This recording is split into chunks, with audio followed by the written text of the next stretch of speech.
This episode is scripted by John Ruths and Newell Fisher and is narrated, recorded and edited by Newell Fisher.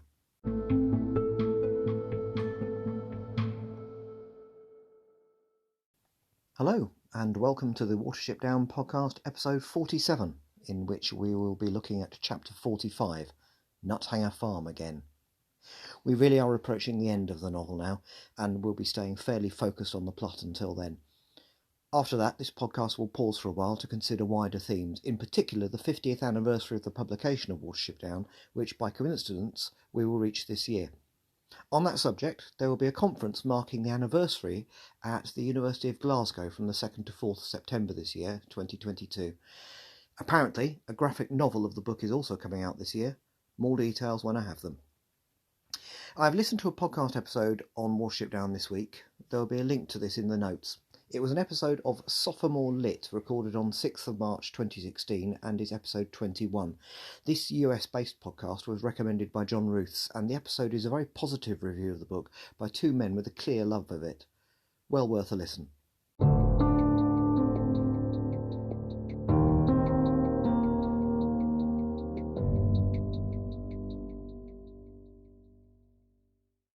Chapter 45. Nuthanger Farm again. The pre-chapter quote from Shakespeare's Julius Caesar is one of the most well-known in the book. It is interesting how and where Shakespeare used it. It is spoken by Marc Anthony after Julius Caesar's assassination in an attempt to get a crowd stirred up so that they may take revenge against the assassins. The word havoc would have become a word that fell out of common usage were it not for Shakespeare. It originates from an anglo-norman French word of unknown origin. Apparently it was a command used when the disciplined phase of a battle was over and victory secure, and it meant to break ranks and pillage and slaughter the surviving enemy. Pretty brutal stuff. In the context of this quotation, the words are very final and fatalistic. That is how this quote is often used, when there is just no alternative except to fight. And of course the quotation mentions dogs of war, which explains its use in this chapter. This is a pretty short and simple chapter. It starts off at the Warren on Watership Down and ends where the chapter title suggests. It opens with Woundwort having stern words with Thistle and Ragwort. They are listening when they should have prevented the recent escape of Hazel, Dandelion and Blackberry. Thistle states that he is sure there is an animal down in the Warren that is not a rabbit. We now get to enjoy the effects on the Efrafans of the unnatural sounds made by Fiver underground in the previous chapter. Among the Efrafan rabbits there is a feeling that is not quite panic but also not that far from it. The great white bird that turned into a shaft of lightning is being discussed, along with a comment about the recent voice from down below possibly coming from not just a homba but by implication the one that killed Captain Mallow. The talk reflects the general lack of confidence the Efrafans have at this moment. At this point it doesn't matter that we the reader don't know for sure who the real Owsler rabbits are and who the rank and file rabbits are. Plainly they're all somewhat scared and ill at ease. This is not going as it should, and if this all works out, it'll take the combined efforts of Woundwort and his lieutenants, Vervain, Campion and Groundsel. Woundwort is also getting somewhat testy with his rabbits as the first signs of sunrise are seen. This tells us that this operation is taking far too long. The Efrafans are on the outside and have been exposed all night. We now join Hazel and company at the foot of Watership Down, adjacent to a recently cut hayfield and near a pylon. Hazel has clearly already explained the plan and is now making sure that Dandelion and Blackberry understand what is expected of them. Hazel takes off and moves as quickly as his previously wounded leg allows him to. They run across 4 partridges, but this seems to be a good omen and means they've chosen a good way to go.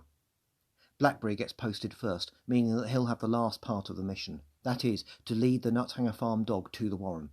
In terms of athletics, he's the anchorman and will have to finish this race. Hazel and Dandelion continue on, and they are not covert in their movements, as it would only take more time than they have. They get to the farm. The dog is still sleeping, as early morning birdsong is heard. Hazel will take on the dangerous role of chewing the rope through. Dandelion's job is to simply get chased, but with the more complex task of keeping the dog on his tail and getting it to chase him all the way to Blackberry. Hazel's planning is spot on. He'll use his fastest rabbit to start things as he's got the best chance of not getting caught. Dandelion will essentially hand off the dog to the very intelligent Blackberry and his fresh set of legs. Before Hazel and Dandelion separate, we get some of the best dialogue of the book. Quote, "If we ever meet again, Hazel, said Dandelion as he took cover in the grass verge, we ought to have the makings of the best story ever, and you'll be the chap to tell it, said Hazel."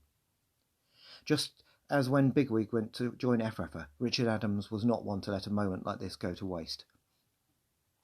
Hazel moves away to perform his part of this mission, using his secondary talent as an excellent gnawer of rope. His nose is flooded with farm smells.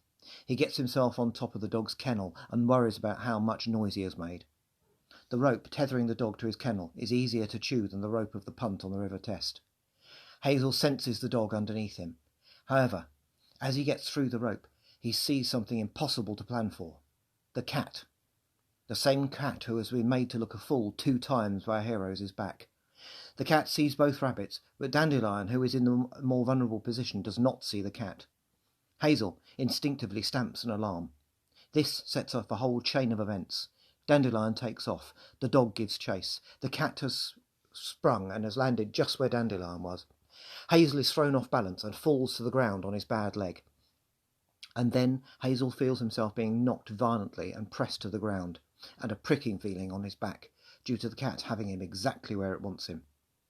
Hazel tries to use his back legs to strike, but they hit nothing. The cat has him in a dominating position. The chapter ends on a cliffhanger. The cat, not one to forget the previous farm incursions, ironically asks Hazel the exact same question he taunted it with on his first visit to Nuthanger Farm in chapter 24. It both asks and answers the question in a chilling way.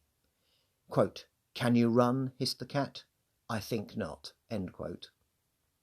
And with those chilling words, the only ones spoken by a Lil outside the Tales of El-ahrairah in the whole book, the chapter ends.